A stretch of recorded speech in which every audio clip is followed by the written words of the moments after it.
नमस्ते, आप देख रहे हैं कच्चा चिट्ठा। मैं हूं आपके साथ जसप्रीत कौर। पोलैंड में ड्रोन भेजकर रूस ने बता दिया है कि यूक्रेन के बाद अगला टारगेट कौन बनने जा रहा है। यह दावा है नेटो का, क्योंकि पोलैंड में रूस के ड्रोन की घुसपैठ को लेकर पूरे यूरोप में बड़ा सायरन बजने लगा है। अब यही सवाल उठ रहा है कि क्या यूक्रेन के बाद पुतिन पोलैंड का रुख कर सकते हैं।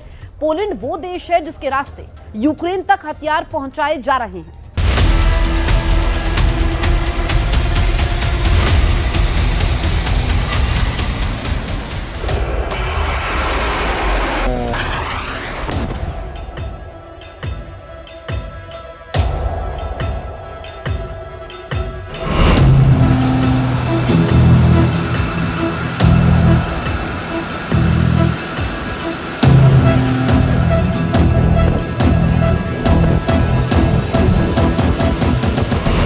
जंग के मैदान में एक नया बवंडर आकार ले रहा है।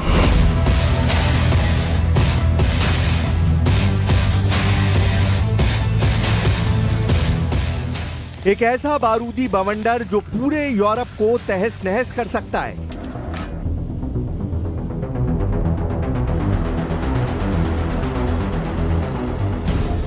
क्योंकि पुतिन की वॉर मशीन ने अपनी दिशा बदल दी है।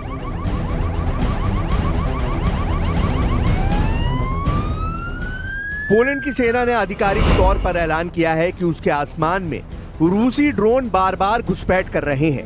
वॉर्सो से लेकर ल्यूब्लिन तक एयर स्पेस का उल्लंघन हुआ। इतना ही नहीं, रेज़ो जास्योंका एयरपोर्ट, जो यूक्रेन को हथियार और राहत सामग्री पहुंचाने का बड़ा हब है, उसे भी अस्थायी तौर पर बंद करना पड़ा। यह वही एयरपोर्ट है जिसे नेटो का लाइफलाइन कॉरिडोर कहा जाता है। Polish prime minister Donald tusk ने साफ शब्दों में कहा है कि रूस की तरफ से पोलैंड के एयर स्पेस का उल्लंघन किया गया है। Dzisiaj w nocy doszło do naruszenia przestrzeni powietrznej, polskiej przestrzeni powietrznej przez dużą liczbę rosyjskich dronów. Te drony, które stanowiły bezpośrednie zagrożenie, zostały zestrzelone. Mamy do czynienia najprawdopodobniej z prowokacją na dużą skalę, ale równocześnie jesteśmy w konsultacjach z naszymi sojusznikami. Jestem w stałym kontakcie z sekretarzem generalnym NATO, tak aby przez najbliższych kilka godzin, dni i w dalszej przyszłości इस बयान ने तस्वीर साफ कर दी कि मामला अब सिर्फ यूक्रेन बनाम रूस का नहीं रहा। और यही इशारा यूक्रेन के राष्ट्रपति व्लादिमीर ज़ेलेंस्की ने भी किया है। उन्होंने दावा किया कि पोलैंड की सीमा में रूसी ड्रोन की एंट्री एक सोची समझी साजिश का हिस्सा है। इतिहास गवाह है, जब भी रूस ने बेलारूस के साथ मिलकर ज़ापद जैसे बड़े सैन्य अभियान किए हैं, उसके बाद हालात और बिगड़े हैं। और अब पोलैंड ने एहतियातन बेलारूस सीमा सील करने का फैसला कर लिया है। यानी संदेश बिल्कुल साफ है, पुतिन की जंग अब नेटो के दरवाजे पर दस्तक दे रही है। आने वाले दिनों में यही मोर्चा यूरोप की सबसे बड़ी तबाही का आगाज कर सकता है। ये पूरी कहानी समझेंगे, लेकिन उससे पहले ज़ापद एक्सरसाइज की तस्वीरें देख लेते हैं।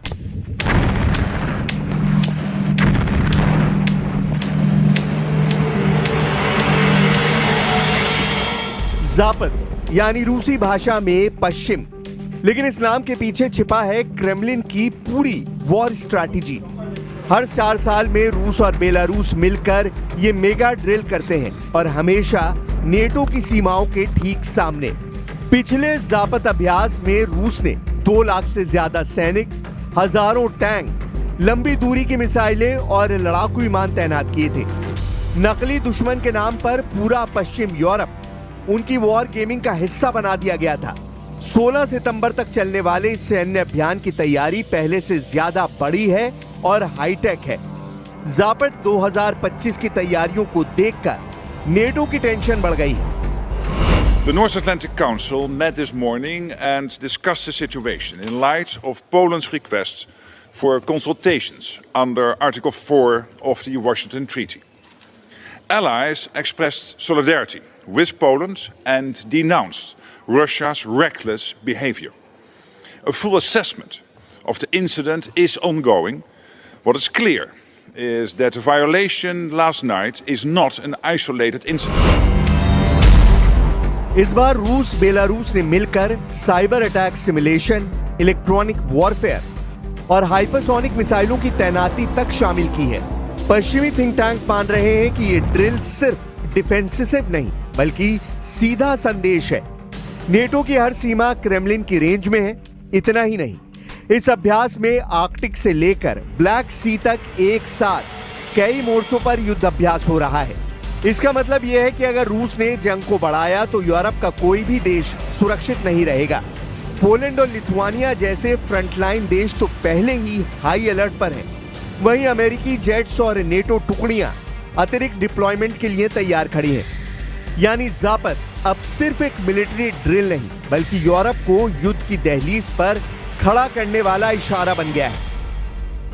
Ale ta sytuacja, która stawia nas wszystkich bliżej otwartego konfliktu, bliżej niż kiedykolwiek po II wojnie światowej. Mamy pełnoskalową wojnę za naszą granicą, ukraińsko-rosyjską, ale mamy już coś, co przekracza granicę zwykłych prowokacji u nas, na naszym niebie. I może dzisiaj trzeba znowu bardzo głośno i wyraźnie powiedzieć: Polska ma dzisiaj wroga politycznego, który nie kryje swoich wrogich zamiarów za wschodnią granicą.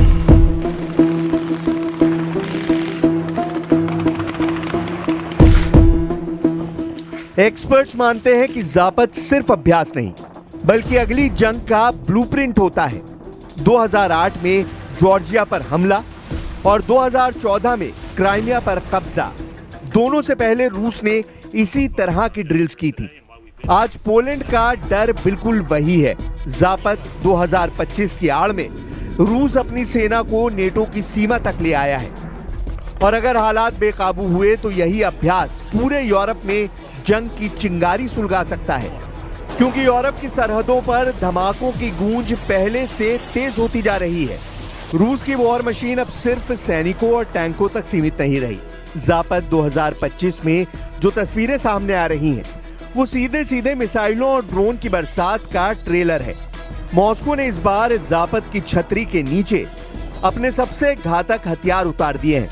Arctic के बर्फीले ठिकानों से लेकर black सी के ठिकानों तक रूस ने इस्कंदर-M टैक्टिकल मिसाइलों की तैनाती की है। ये वही मिसाइलें हैं जो मिनटों में किसी भी नेटो ठिकाने को खाक कर सकती हैं। इतना ही नहीं, रिपोर्ट्स कहती हैं कि पहली बार रूस ने किंजल हाइपरसोनिक मिसाइल को जापद की डेमो में शामिल किया है। यानी वो हथियार जो ध्वनि की रफ्तार से 10 गुना तेज चलकर रडार को चीर देते हैं। हवा में मंडराते ड्रोन भी अब युद्ध के असली चेहरे बन गए हैं।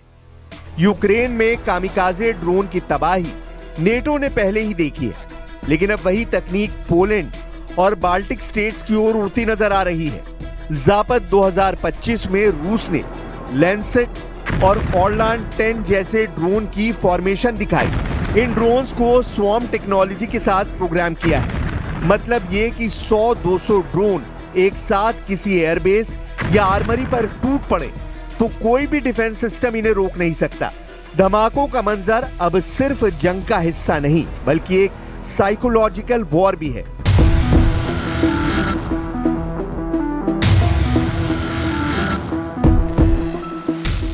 जापद की ग्राउंड फुटेज में रूस ने बंकर बस्टर बमों से लेकर मल्टीपल रॉकेट लॉन्चर तक का इस्तेमाल किया है।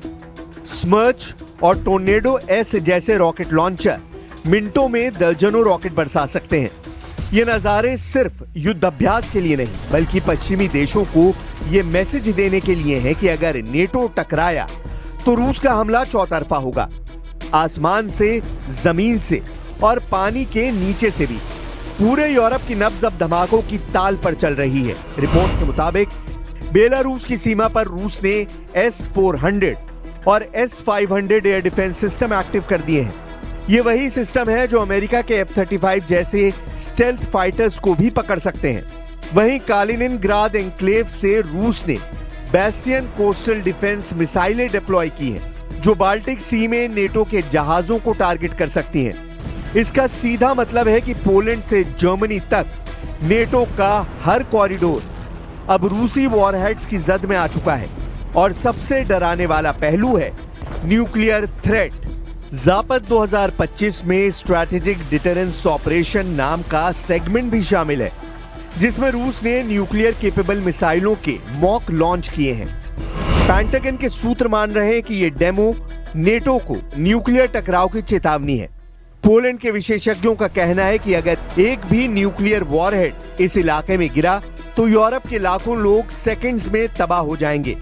गोला बारूद और धमाकों के बीच अब डिप्लोमेसी की सांसें भी फंसी नजर आ रही हैं। अमेरिकी जेट्स जर्मनी के रामस्टाइन एयरबेस से टेक ऑफ कर चुके हैं। ब्रिटेन ने अपने टाइफून फाइटर्स को बाल्टिक एयर पुलिसिंग मिशन पर भेज दिया है। वहीं वॉशिंगटन से राष्ट्रपति डोनाल्ड ट्रंप का बयान आया है कि वो पुतिन से इस हफ्ते या अगले हफ्ते की शुरुआत में बात करेंगे। It'll happen. We have that one and we have Gaza going on. We want to get them both solved, ended. यानी धमाकों की गूंज के बीच अब दुनिया की नजर इस मुलाकात पर है। लेकिन हैरानी इस बात को लेकर है कि जब पोलैंड में रूसी ड्रोन की घुसपैठ पर ट्रंप से सवाल किया गया तो उन्होंने इस सवाल को नजरअंदाज कर दिया। What about Russian drones getting into Polish airspace tonight? दूसरी तरफ नेटो की तैयारी भी कम नहीं। ब्रसल्स में हुई हालिया मीटिंग में फिनलैंड और पोलैंड ने खुलकर चेतावनी दी है कि अगर यूक्रेन हारा तो उनकी सीमाएं सीधे खतरे में होंगी।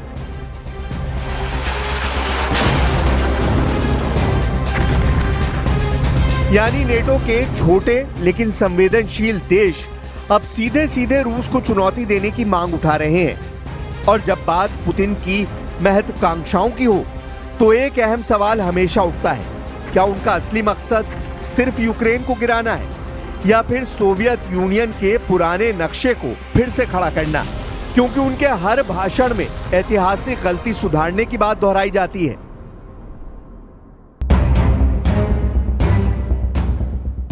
तस्वीर साफ है, यूक्रेन सिर्फ पहला पड़ाव है, मंजिल कहीं और है। अब जरा सोचिए, यूरोप की सीमाओं पर अगर ये जंग फैलती है तो असर सिर्फ टैंकों और मिसाइलों तक सीमित नहीं रहेगा। स्टॉक मार्केट से लेकर ग्लोबल ऑयल प्राइस तक हर सेक्टर इस आग की लपटों में झुलसेगा। पहले से ही जर्मनी और फ्रांस में महंगाई रिकॉर्ड स्तर पर पहुंच चुकी है। अगर ऊर्जा संकट और गहरा हुआ तो यूरोपीय जनता की नाराजगी सड़कों पर दिखेगी। यही वो मोमेंट है जहां पुतिन को बढ़त मिल सकती है, क्योंकि उनकी स्ट्रैटेजी सिर्फ युद्ध नहीं बल्कि मनोवैज्ञानिक दबाव भी है।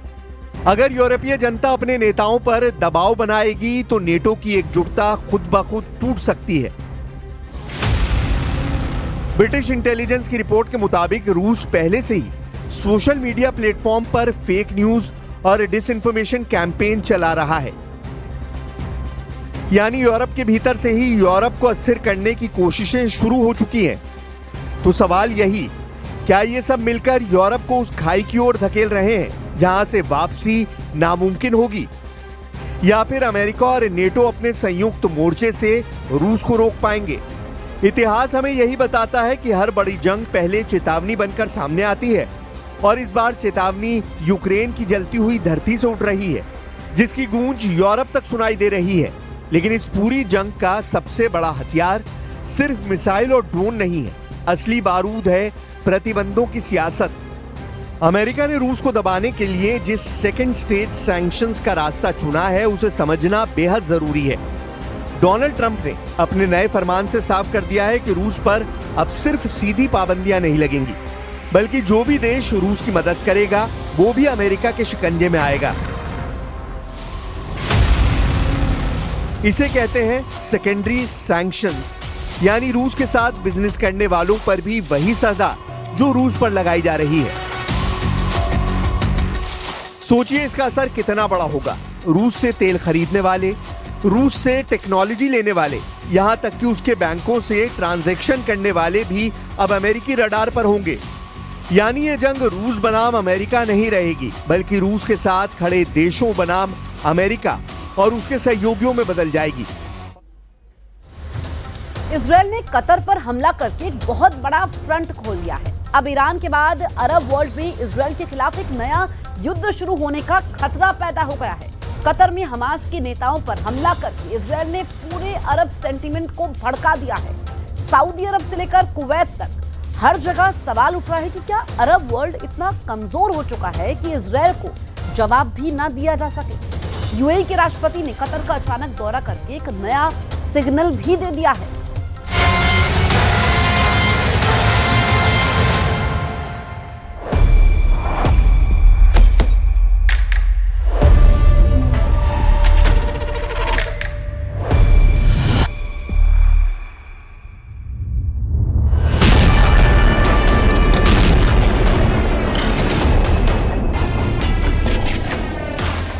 कतर की राजधानी दोहा, मंगलवार का दिन दोपहर के 3:45 बज रहे हैं। अचानक जोरदार धमाके होते हैं।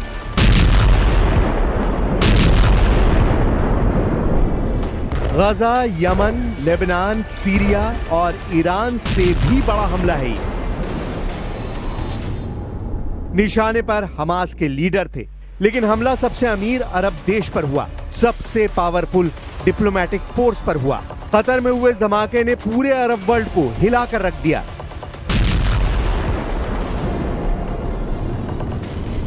ईरान, यमन और लेबनान से लड़ने के बाद अब इजराइल के टारगेट पर पूरा अरब वर्ल्ड आ गया है। कतर पर एयर स्ट्राइक करके इजराइल ने बता दिया है कि वो अपने दुश्मनों को मारने के लिए संप्रभुता नाम के बैरिकेड को भी तोड़ डालेगा।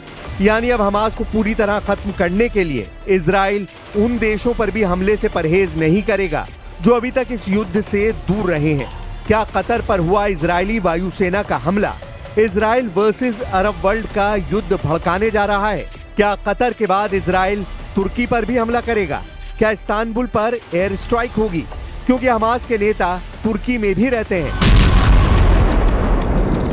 इसमें कोई शक नहीं कि नेतन्याहू ने बहुत बड़ा कदम उठाया है। नेतन्याहू ने साफ साफ कहा है कि हमास को पूरी तरह मिटाने के लिए वो हर कदम उठाएंगे, फिर चाहे जमीन कोई भी हो, कहीं भी हो। कतर में हुए इस हमले के टारगेट पर थे हमास चीफ खलील अल हैया, लेकिन इस हमले में वो बाल बाल बच गए। हालांकि 6 लोगों की इस हमले में मौत हुई है। कतर ने ऐलान कर दिया है कि इजराइल का हमला उसे मध्यस्थता करने से नहीं रोकेगा, यानी हमास से डील करना जारी रहेगा। और इसीलिए अब इजराइल के सामने कतर नाम का दुश्मन भी तैयार हो चुका है।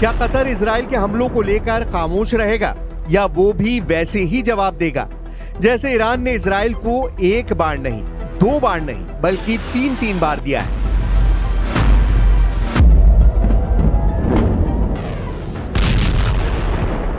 तेल अवीव और हाइफा में गिरती हुई ईरान की मिसाइल देखिए। 13 जून को तेहरान पर इजराइल के हमले के बाद शुरू हुई इस जंग में ईरान ने इजराइल पर 600 मिसाइल दागी थी। इजराइल के कई शहरों का यही हाल हुआ था। फिर 12 दिन बाद अमेरिका के दखल से ईरान और इजराइल के बीच युद्ध विराम हुआ। क्या कतर ऐसा ही जवाब देने की ताकत रखता है? आर्थिक रूप से सबसे मजबूत अरब देश कहा जाने वाला कतर है तो बहुत छोटा सा मुल्क, लेकिन हथियारों के मामले में ये सबसे बेहतरीन वेपन सिस्टम से लैस है। कतर के पास 36 रफाल फाइटर जेट हैं। कतर के पास 24 यूरोफाइटर टाइफून जेट हैं। कतर के पास 37 F-15 ईगल लड़ाकू विमान भी हैं। और ये ताकत कतर को अरब देशों में सबसे मजबूत एयरफोर्स भी बनाती है। लेकिन सवाल वही है कि क्या कतर इजराइल को जवाब देगा या फिर वो शुरुआती रिएक्शन के बाद खामोश बैठ जाएगा? At noon today, I convened the heads of Israel's security organizations and authorized a surgical precision strike on the terrorist chiefs of Hamas. These are the same terrorist chiefs who planned, launched, and celebrated the horrific massacres of October 7th. सवाल ये भी है कि क्या Qatar में सबसे बड़ा military base रखने वाले अमेरिका को इस हमले के बारे में पता था? सबसे पहले डोनाल्ड ट्रंप से समझिए कि अमेरिका इस हमले को कैसे देखता है। Well, I'm not thrilled. I'm not thrilled about it. I don't have to do that. I'm not thrilled about the whole situation. It's not a good situation. But I will say this, we want the hostages back, but we are not thrilled about the way that went down today. I'll be giving a full statement tomorrow, but I would tell you this, I was very unhappy about it, very unhappy about every aspect, and we got to get the hostages back, but I was very unhappy about the way that went down.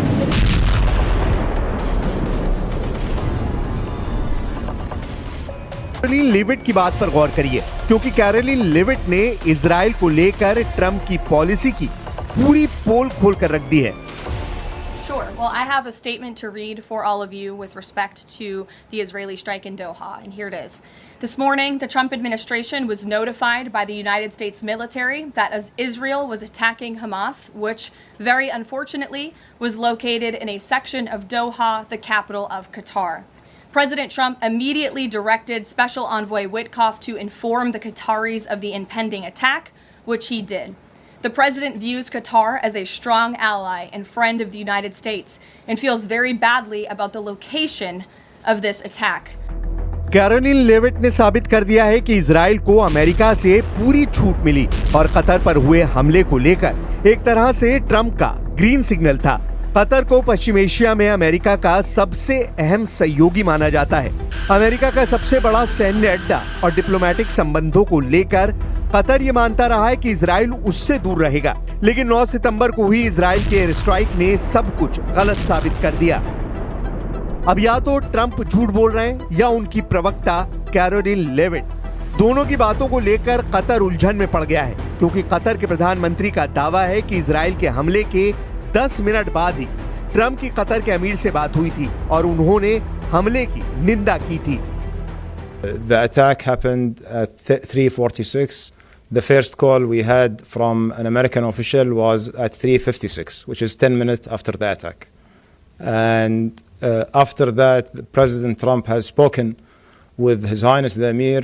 He condemned the attack, and the U.S. government positioned that they have no knowledge about the attack nor any coordination about it until it started to happen.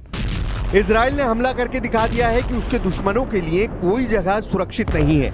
ऐसे में अब Israel के action ने तुर्की के लिए बड़ा खतरा पैदा कर दिया है, क्योंकि तुर्की भी हमास के बड़े मददगार देशों में शामिल है। दोहा में वो जगह देखिए जहां इजराइल ने बम गिराए। Made in America bunker buster बमों ने इस इमारत का क्या हाल किया है। यहीं पर हमास के वो अधिकारी थे जो कतर में गजा युद्ध विराम पर डील के लिए बात कर रहे थे। एक बार फिर सवाल कि ईरान, यमन और लेबनान से लड़ने के बाद अब इजराइल के टारगेट पर पूरा अरब वर्ल्ड आ गया है और अब इस युद्ध में बाकी अरब देश भी कूदेंगे, क्योंकि सऊदी अरब ने भी कह दिया है कि वो कतर के साथ खड़ा है और कतर के लिए वो अपनी पूरी ताकत का इस्तेमाल करेगा। इजराइल ने वहां हमला किया है जो सबसे अमीर अरब देश है, जो सबसे प्रभावशाली अरब देश है, जो गैस उत्पादन में बड़ा खिलाड़ी है और फुटबॉल वर्ल्ड कप की मेजबानी के बाद पूरी दुनिया में अपने इंफ्रास्ट्रक्चर का लोहा मनवा चुका है। इस चमक धमक और पावरफुल डिप्लोमेसी को इजराइल के हमले ने बड़ी चोट दी है। यह अरब के गुरूर को चकनाचूर करने जैसा है। इसलिए पूरा अरब वर्ल्ड नाम के लिए ही सही इस वक्त कतर के साथ शाना बशाना खड़ा नजर आ रहा है। सऊदी अरब ने कहा है कि इजराइल को बहुत ही खतरनाक अंजाम भुगतना पड़ेगा, क्योंकि इजराइल ने अंतर्राष्ट्रीय कानून तोड़ने की हर हद पार कर दी है। इससे पूरे पश्चिम एशिया की सुरक्षा को खतरा पैदा हो गया है। ऐसे में साफ लग रहा है कि इजराइल और सऊदी अरब के बीच अब्राहम एकॉर्ड की सभी उम्मीदें खत्म हो सकती हैं, जबकि सऊदी अरब के क्राउन प्रिंस मोहम्मद बिन सलमान कह चुके हैं कि इजराइल के साथ तब तक कोई बातचीत नहीं होगी जब तक गजा में युद्ध खत्म नहीं हो जाता। लेकिन अब कतर में धमाकों ने रियाद में सबको अलर्ट कर दिया है। लेकिन इजराइल के साथ अब्राहम एकॉर्ड वाली संधि करने वाले यूएई ने भी इजराइल की आलोचना की है। संयुक्त अरब अमीरात ने कहा है कि वो कतर के साथ खड़ा है। इजराइल के हमले को यूएई ने विश्वासघाती बताया है। कुवैत ने भी कहा कि कतर पर इजराइल का हमला अंतर्राष्ट्रीय कानून की धज्जियां उड़ाने जैसा है और इससे पूरे पश्चिम एशिया में आग लग सकती है। जॉर्डन, जिसके साथ इजराइल के डिप्लोमेटिक रिश्ते हैं, उसने भी कहा कि वो कतर के साथ खड़ा है और कतर जो भी कदम उठाएगा वो उसका समर्थन करेगा।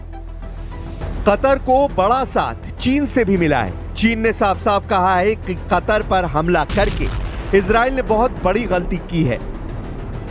我们对有关报道深表关切。以色列空袭卡塔尔首都多哈哈马斯目标的行为，严重侵犯卡塔尔领土主权和国家安全，加剧地区紧张局势。这同有关域外国家在中东问题上立场长期严重失衡脱不开关系。 इसमें कोई शक नहीं कि कतर में धमाकों वाले मिशन को अंजाम देकर इजराइल ने पूरे अरब वर्ल्ड की एकजुटता को टेस्ट कर लिया है। क्या हमास को टारगेट करके किए गए धमाकों का अरबी गुरूर मजबूती से जवाब देगा या कुछ दिनों के तनाव के बाद सब कुछ ठंडा हो जाएगा? कतर पर इजराइल का हमला इसलिए पूरे अरब वर्ल्ड का बहुत बड़ा इम्तिहान है क्योंकि ऐसे ही हमले के बाद ईरान ने इजराइल के खिलाफ ऑपरेशन ट्रू प्रॉमिस चलाया था। दुनिया ने ऑपरेशन ट्रू प्रॉमिस का पहला संस्करण 13 अप्रैल 2024 को देखा था, जब ईरान ने सीरिया में अपने दूतावास पर हुए हमले का बदला लेने के लिए 170 ड्रोन और 30 मिसाइल इजराइल पर फायर की थी। और ईरान ने ऐसा दूतावास पर हमले के 13 दिन बाद किया था। इसके बाद ऑपरेशन ट्रू प्रॉमिस का दूसरा पार्ट 1 अक्टूबर 2024 को देखा गया, जब ईरान ने हमास चीफ इस्माइल हानिया और हिजबुल्लाह चीफ हसन नसरल्लाह के मर्डर का बदला लिया। 31 जुलाई 2024 को हानिया को तेहरान में ही मारा गया था, जबकि हसन नसरल्लाह को मारने के लिए इजराइल ने 27 सितंबर को बेरूत में बमबारी की थी। इसका बदला लेने के लिए ईरान ने 1 अक्टूबर 2024 को 200 बैलिस्टिक मिसाइल से इजराइल पर हमला किया। इसके बाद जून में हुई जंग से तो पूरी दुनिया वाकिफ है, जब अली खामनेई ने ऑपरेशन ट्रू प्रॉमिस का तीसरा दौर शुरू करके बता दिया था कि पूरे पश्चिम एशिया में इजराइल को टक्कर देने वाली सबसे बड़ी ताकत ईरान है। 13 जून को इजराइल के हमले के बाद जब ईरान ने इजराइल पर मिसाइल बरसाई तो पूरी दुनिया हैरान थी। ईरान मिसाइल अटैक का हर रिकॉर्ड तोड़ रहा था। क्या तेल अवीव, क्या हाइफा और क्या इजराइल का डिफेंस सिस्टम। ईरान की मिसाइलों ने इजराइल के हर कवच को भेदा और बता दिया कि जब उसकी मिसाइल फायर होती है तो उन्हें रोकना ना तो इजराइल के बस की बात है और ना ही अमेरिका के। 12 दिन तक ईरान के गुस्से को पूरी दुनिया ने देखा और अब इन्हीं हमलों से सीखते हुए ईरान ने एक बड़ा ऐलान किया है। ईरान के रक्षा मंत्री ने कहा है कि 12 दिन के युद्ध के बाद ईरान अब डबल ताकत के साथ युद्ध लड़ने के लिए तैयार है। अजीज नासिरजादे के मुताबिक ईरान की मिसाइल पावर 2 गुना बढ़ा दी गई है। ईरान को लेकर बड़ी खबर इजराइल के मीडिया में छप रही है। खबर यह है कि ईरान ने अब दूसरे देशों में हथियार की फैक्ट्री बनानी शुरू कर दी है। हालांकि किस देश में इसका जिक्र नहीं किया गया है। बड़ी बात यह है कि नेतन्याहू को कहीं ना कहीं मालूम है कि कतर इजराइल के खिलाफ जवाबी कार्रवाई करने की ताकत तो रखता है, लेकिन ऐसा इरादा करना उसके लिए मुश्किल है। इजराइल के प्रधानमंत्री नेतन्याहू ने कहा है कि वो इस पूरे हमले की जिम्मेदारी लेते हैं। दरअसल यह हमला तब हुआ जब दोहा में हमास के नेता अमेरिका के युद्ध विराम प्रस्ताव पर आपस में बातचीत कर रहे थे। नेतन्याहू का युद्ध किन किन देशों में फैल चुका है, इसमें गजा यानी फिलिस्तीन पहले से शामिल है। दूसरा है लेबनान, जहां हिजबुल्लाह की लीडरशिप को इजराइल ने बड़ा झटका दिया। तीसरा है यमन, जहां नेतन्याहू की बमबारी पूरे कैबिनेट को खत्म कर चुकी है। चौथा है सीरिया, जहां जुलानी की हुकूमत पर भी इजराइल ने बम बरसाए हैं। ईरान के साथ युद्ध विराम जारी है, लेकिन कब युद्ध शुरू हो जाए नहीं मालूम। और अब खाड़ी देश कतर पर इजराइल का बम गिरा है। कतर में इजराइल की बमबारी के बाद बंधकों के रिश्तेदार परेशान हैं, क्योंकि कतर ही वो देश है जिसके जरिए हमास से बातचीत अभी तक हुई है। ऐसे में बातचीत पर फुल स्टॉप का मतलब है कि बंधकों की रिहाई मुमकिन नहीं हो पाएगी। इस वक्त हमास के कब्जे में इजराइल के 22 बंधक हैं, जबकि 38 बंधकों की लाशें भी हमास के पास हैं। ये वो बंधक हैं जो हमास की कैद में रहते हुए मर चुके हैं। इसकी वजह इजराइल की बमबारी भी है और ग्राउंड ऑपरेशन भी। אני רועדת מפחד. אני רועדת מפחד. יכול להיות שברגעים אלה ממש ראש הממשלה בנימין נתניהו בעצם מתנקש במתן שלי וחרץ את גורלו למוות. מי שמחליט לסכן את החיים של הילד שלי בכוונה רוצח אותו. למה ראש הממשלה מתעקש לפוצץ כל סיכוי קטן לעסקה? למה? החיים של מתן שלי בסכנה ממשית. כבר 22 חודשים, עד מתי? שוב ושוב ושוב ראש הממשלה מחבל בעסקה. בכל עסקה שנמצאת על הפרק. נמאס לי. נמאס, לעם ישראל נמאס מהמלחמה הזאת. סיימו אותה כבר ותחזירו את כולם בהסכם כולל. लेकिन बड़ा सवाल ये भी उभर रहा है कि कतर के बाद क्या अगला नंबर तुर्की का है, क्योंकि कतर पर हुआ हमला सिर्फ अरब वर्ल्ड ही नहीं बल्कि पूरी दुनिया के लिए हैरान करने वाला अटैक है। इजराइल के सेना अध्यक्ष इयाल ज़मीर ने 31 अगस्त को कहा था कि विदेशों में मौजूद हमास के नेता भी सुरक्षित नहीं रहेंगे और इजराइल उन्हें भी निशाना जरूर बनाएगा।